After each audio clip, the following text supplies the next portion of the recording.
Welcome to Housing for Good, a podcast dedicated to housing topics and issues affecting our communities in McPherson County and beyond. With years of experience and expertise, hosts Chris Goodson and Karolyn Moore discuss housing challenges and opportunities with other experts from a variety of housing fields.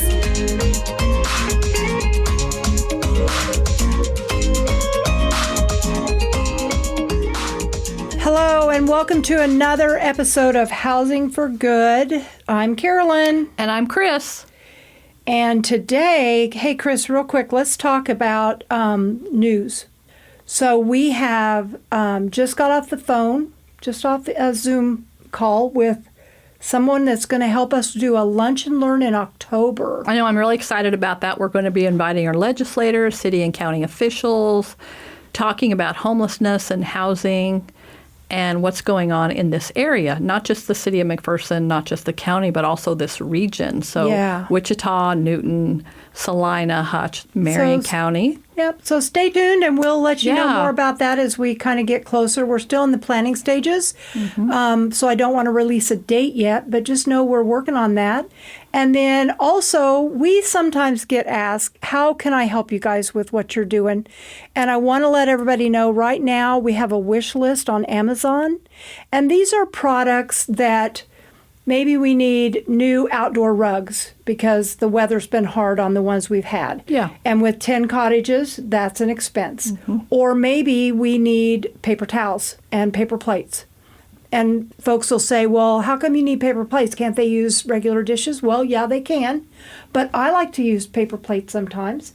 And we want to have that available to our families that stay in our emergency shelter. So check out Amazon. Look for us, McPherson Housing Coalition. There's a wish blah, blah. Say that 5 times fast. Okay, wish list on Amazon, so you could help us out that way. And something else that we need help with too, Karolyn, sometimes we need people to do little painting around the cottages. You know, they're starting to weather a little bit on the outside trim. That would be really nice. So if you're a guy and you like doing little chores around the place, we have our own chores that we could really use help with. So let us know if you want to call 620-241-7828 extension 11 or 17 and let us know, hey, I could come and touch up that paint or fix this or do that. You know, we want to make sure we maintain them very well for our families so that they look good in the neighborhood. So, we just had somebody help us out last weekend with some trim painting on the outside doors. What about Brush Up Mac? Well, let's talk about Brush Up Mac again. I think we talked about that last week. Just keep thinking about Brush Up Mac. If you've got somebody who's a senior that lives in any city within McPherson County, we may be able to bring some volunteers over there and help with yard work, wheelchair ramps, minor home repairs. So be thinking about that. That's going to happen in April. Or maybe you have a group from your church or a Boy Scout troop or a school group or those type of people. If you would like to volunteer, we would love to have you during Brush Up Mac. It's a really fun day. Or maybe you have that skill level of a plumber or an electrician or just a carpentry handyman. Sometimes our older folks and our low-income homeowners, they need a little bit more than just your surface painting. And so we're only able to do what we have talents from our volunteer pool to do. So keep that in mind, and we'll keep you posted on when it's time to sign up. So. Okay, that's the news for the day. Woohoo! Hey, who are we talking to today? I don't know. Who are we talking to today? Hey, I'm Cheyenne. I'm from DCF. I am a human service counselor. To be more specific, I work in the Vocational Rehab Services Department. So Cheyenne works for Department of Children and Families, and I would just like to say he is also one of our board members. Yeah. And so we appreciate his input on issues that he sees that families struggle with or ways that they can be helped. So you've told us who you are. Yeah. What exactly do you do? Right. Yeah. So every time I tell someone that I'm newly being introduced to what I do, they're like, I have no idea what that means. And then I think, well, yeah, you know, it seems a little bit too fantastical because every role that anybody ever has, they ought to be able to say that quickly what they do. And, oh, yeah, that makes sense. So I apologize. So what vocational rehab services does, we work with the population that has a documented diagnoses per the ADA, so American Disabilities Act. If there is a person out there that is desiring employment and their disability has just really largely prevented them on their own finding employment, this is where we step in. Now, it's a voluntary program, so that means that it's not a court mandated. We may find somebody that has some sort of a court history, but it is not designed where it's mandated by any entity. It is a service where a person comes in, walks into my office or any DCF office, and they're looking to be able to get back into employment. They've got that diagnosis, they've got that documentation, whether it's mental, emotional, physical, learning, even substance use is a part of that ADA compliance of diagnosis. If they have been treated and have that documentation and they want to find employment and they just have not been able to do that on their own, we're hoping that vocational rehab can do that for them. So are you seeing more people coming in saying, hey, I need help, I need a job, can you...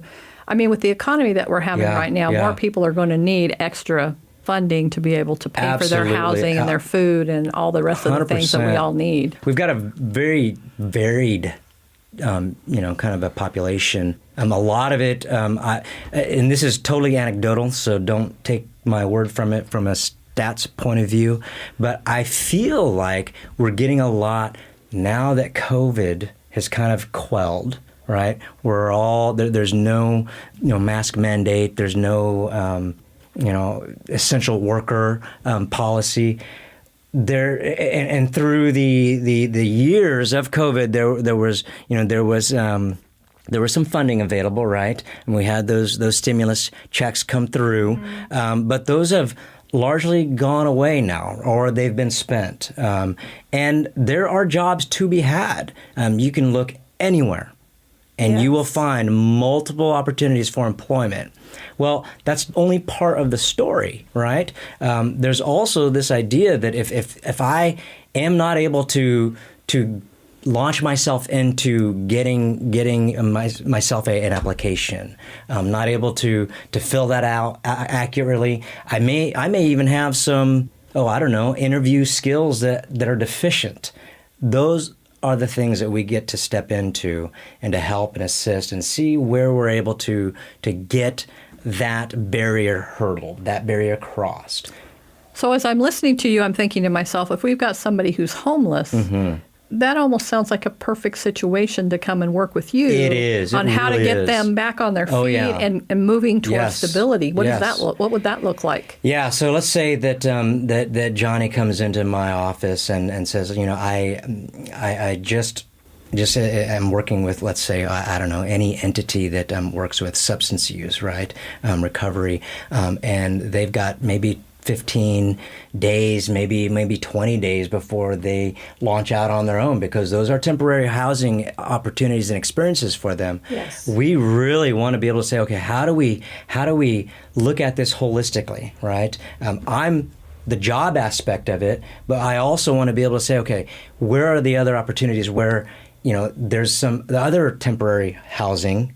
Maybe there's some shelters. Maybe there's the Twin Oaks. Maybe there's something that we have where there's opportunities where they can get themselves situated while they're getting on their feet with me. I know that every time I look at someone that comes in, I'm thinking, okay, they've got to understand that we're not an emergency service. There's some longevity that's going to be brought into this. But I think that's going to really help them with their housing, because longevity really is the necessity. We don't do the temporary fix. We can't, because that's not survival. Finding a job, keeping a job, is skills to stay on the job. Not give up when it gets hard. That's right. Or difficult, but to stay in there. That is really what helps a person with their stability. Yes. So DCF, Department of Children and Families, everybody hears about that. Are you guys throughout the state of Kansas? Where are you all located? Yeah. Does every office offer the vocational rehabilitation? Right. Yeah. Great question. We have multiple sites. We try to have an office as, really. I would say that our ability to be able to reach any population within 15 to 20 minutes. It can be a little bit longer depending on whether you're like in western Kansas. We've got a couple of offices out there that service the entirety of that west. But when we're talking about McPherson, we've got the office here in McPherson. We have one in Hutchinson. We have one in Salina, one in Newton. And so we're trying to be able to reach the immediate population, especially when we're looking at 10,000 people or more in the city. Mm-hmm. Now, for me specifically, we're kind of thin on counselors around the state. So I'm reaching about 6 different counties. Oh, that's a big territory. It that's is. A very big territory. Now, it doesn't mean that I'm the only one that's reaching. We're all trying to, kind of beg, borrow, and steal from each office, each service office. But right now, I'm covering my main county is McPherson. I'll go into Reno. We've got a couple of other counselors, but Reno County is bigger than McPherson County as far as the need is. Mm-hmm. I go into Rice. I go into Saline County sometimes. Marion County I cover. Then I've got a couple of clients in Harvey County as well. So I'm kind of trying to be all things to all people, but that's not the goal, right? Yeah. That's barely managing. And given the need, we're hoping and praying that other people have that heart to be able to reach the population that so desperately needs it. So is it because you're short-staffed because you can't find people? Is that mainly what it is? Yeah, if I'm going to be totally transparent, when you work for a state position, you're most likely, and I'm trying to say this as humbly as possible, most likely your skill set is not going to be covered in the compensation of that. Yes. That makes any sense at all. Yeah. So and when that happens, you're going to see someone with with the degree level that I have looking elsewhere. Okay. For more compensation. So would this be a great position if I'm coming right out of college and I have 100%. A social work degree and maybe I'm not looking at it long term, so we would encourage anybody that if you're in school, maybe this would be a great place for you to start, and maybe that type of thing could fill your slots until, as you have more people flowing in, they flow out, if they can just equal each other, that would be an amazing. That's right. And that's what we need. So we would say, hey, out there, if you're looking at that in school, what a perfect opportunity. Go work for DCF. Learn the ropes, figure out what's going on, and see things from a bigger picture. That would be amazing. And I love that plug because, Chris, we've opened it up the last year and a half, 2 years. We have opened it up where even at the bachelor's level, we are willing to bring you on board, provided that you're wanting to launch into ultimately getting that master's. Now, it'll be at a different pay rate, but obviously the experience comes, but that degree it serves a purpose as well. And so because we are thin, we're wanting to be able to bring in even earlier that person. And if somebody could start knowing this is a position, this is the field they want to pursue, start it with your bachelor's, work towards your master's. Hey, I don't know a college student anywhere that doesn't need to earn some money while they're going to school. And internships. We do. We actually have interns that come here from K-State Salina. I'm giving them another plug. That's great. And we help train their social workers. It's a great program for us. They come in, they learn. We teach them everything from going to Topeka, talking to legislators, all the way from the one-on-one talking with families. What does that look like? Real life experience. Real life experience. And we try to make it interesting so they're not doing the same thing. We don't have them shuffling papers. We want them to see, what is this really about? What's it like when a mom is crying in front of you with her 2 kids because she's leaving an abusive relationship, and understanding that could be something that you're facing on a regular basis, and are you ready for that? These aren't vignettes. These are real life people. These are real life people. So this has been a fun interview, I have to say. I just thought of another question, Cheyenne. So are you seeing, since things are beginning to be or have been so expensive, go to the grocery store, utilities, everything's going up in price, rent and that kind of stuff, are you seeing any kind of inflow from the senior population to you to see if they can get back into the work field? So, That's a really good question. I would say that within my immediate periphery, no. Okay. What I do see, however, is that the clients that I do have, they are living with their grandparents.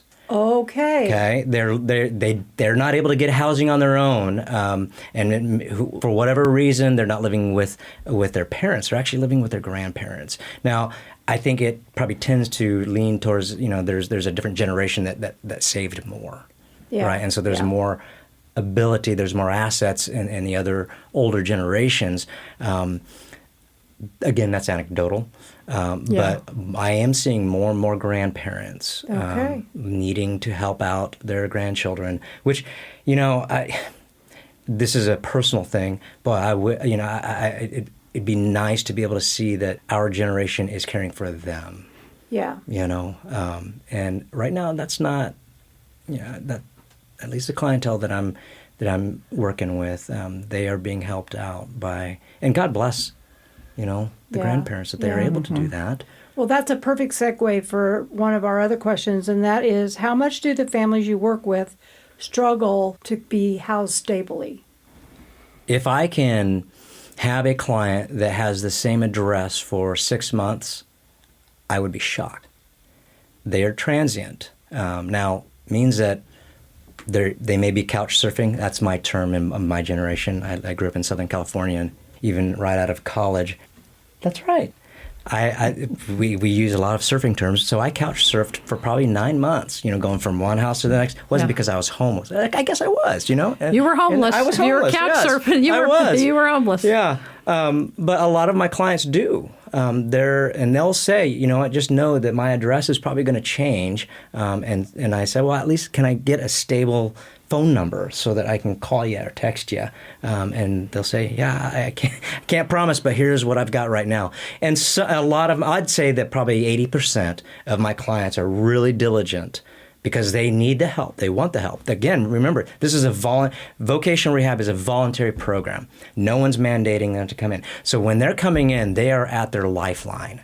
They need it. And so I would say 80% of my clients are really diligent about making sure that we are tethered. Now, that other 20%, I can't speak of the success rate of that, but there is some transience that we just really, I want to get them that.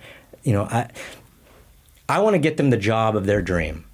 I also understand that's probably not going to happen on that first time. Yeah. So when I have a same client come in 2 months after we've gotten them a job and it just didn't work out for them, okay, let's reboot. Let's do this again. Yeah. Let's do it in a way that we learned from how we did it before, and let's not repeat those mistakes again. We see that routinely with the families and the individuals that we try to help is anytime they're asking for services, especially if there's a waiting list, keeping your contact information with that agency up to date and current is key. Oh, so critical. In getting the help, because if now your name moves to the top of whatever list it is, and they reach out and they can't reach you, your file goes over here in this pile and they go to the next person. So that's a huge issue for people that are not stable in their housing. So I'm curious, and then we look at housing and jobs. So if we can't keep a job, we're not going to keep a house. But if we have this job, is it enough to pay for this house? What does that look like? Yeah. I mean, that has to be part of this whole equation. It is. In my experience, and I'm thinking of one client in particular, got her a job, and it wasn't probably for another 8 months on the job, and she was doing great. She even got 2 promotions in those 8 months, and it wasn't until that 8th month was she able to afford to get out on her own. Now, there's some caveats in that, right? There's the lifestyle that you want to live, right? And then there's the life that you need to live. And so I think those are 2 different things when, and this gal, she came from a lifestyle that she really wanted to reclaim. And sometimes you can do that, but that's not my responsibility. That's not my end goal. My end goal is to get you that job that that we're maximizing your employment. We're taking your skills and your abilities, because I'm not just going to put you into, I'm not sure if we're able to name brands, but say ABC store. Okay, I'm not just going to get you that job, even though that there's that it's there. I have to look at you as the individual. What is it that you bring, and how do I maximize who you are for that job so that I don't see you again? Yeah. Right? Yeah. Because now, if I see you again, that's great. Okay, let's reboot. But I really am wanting to maximize who you are, your gifts and your abilities, so that you wake up every morning or night, maybe it's a night shift, and you are excited to be doing what you're doing, and you're making money, and you're living, and you're not just surviving, but you're really thriving. Yeah. That's amazing. And honestly, for me, that's how I feel every day. I love what I do. I love being able to, I've worked really hard to get to where I'm at. It wasn't an overnight success situation, but absolutely love what I do every day. I'm very grateful to be here.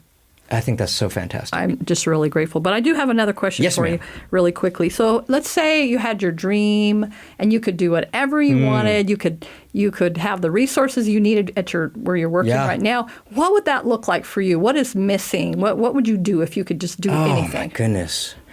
As it pertains to what I do right now? Yeah, at your position right now. What would you do? I would change especially within the immediate vicinity of McPherson. What would make my job easier and profoundly more successful in the rate of how I get jobs or help place people in employment. Our public transportation is utterly lacking. I cannot tell you how many different stories I've got where I've got the perfect job, and I get it. McPherson's small, it's tiny, but that still doesn't take out the inclement weather consideration. It doesn't take out the consideration of I can't afford gas to put in my car yet.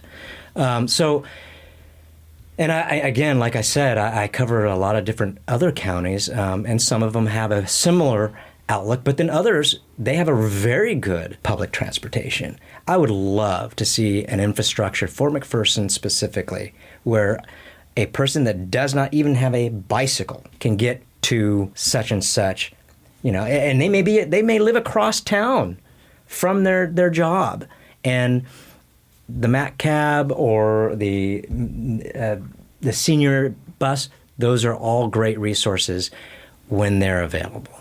And if you work the right hours. Because they're not going to take you any place at midnight to go to work. And they don't go outside of the city limit. Yeah. So there's, even the external big main industries, that's not available. That's not accessible to them. And guess what? Those second and third shifts, how are they going to get there? So it almost sounds like it needs to be a countywide. I mean, if you had something countywide that could provide services to anybody that works locally, like drive to Inman, drive to Mountain Ridge, go to Canton, Galba. I've heard that they're bringing people in here from Manhattan. Oh, my. So, yes, it's crazy. I mean, that's how many jobs that we have here, and good jobs. But if we could provide something as a county, what a great idea. In my limited entrepreneurship in thought and process, I thought, what if I just launched a mini Uber, I don't even know what you would call it. Again, I'm sorry if I have to, I'm name dropping brands, but probably shouldn't do that. But what if we called it, I don't know, Mac Rides, whatever it is. Yeah. McPherson. Well, if you look at McPherson County, we have quite a number. I mean, there's 8 communities in this county, but there's very few of them that have the industry and the jobs. So you have people that live in this community, and it's 10 miles or 8 miles to where they work. And again, unless you have somebody that can help you with transportation because you don't have your own, it is a problem. Yeah. And we run into that with the folks that stay at the Oak Harbor Cottages. Yeah. Again, we try to utilize the public transportation we have. It's very limited. So, that would make my my offerings to my clientele more viable for the opportunities that they are skilled at. And I hate... Open up a whole world for them. Yes, it would. And it would open up the world, And I hate saying, you know what, that's a great job, but you can't even get there. Yeah. So, Cheyenne, is there anything we haven't covered during this conversation that you would like to share with us now? You know, I just thank you so much for the opportunity. I know that, what you guys do is so utterly behind the scenes and largely unadvertised, unless they're listening to this podcast, which I just got called on the carpet. I need to listen to this podcast, not mine specifically. But outside of that, I'm very honored to be a board member. I hope there's something that I bring to the table, but it's a wonderful opportunity to be a part of the community in a different way. So thank you. Yeah, thank you. Welcome. We appreciate Thanks you for a lot. joining us. Of course. Well, we hope you enjoyed this episode of Housing for Good. Please remember that you can reach us through email at housingforgood@mcphersonhc.org. Thank you for listening to Housing for Good. Have a great week.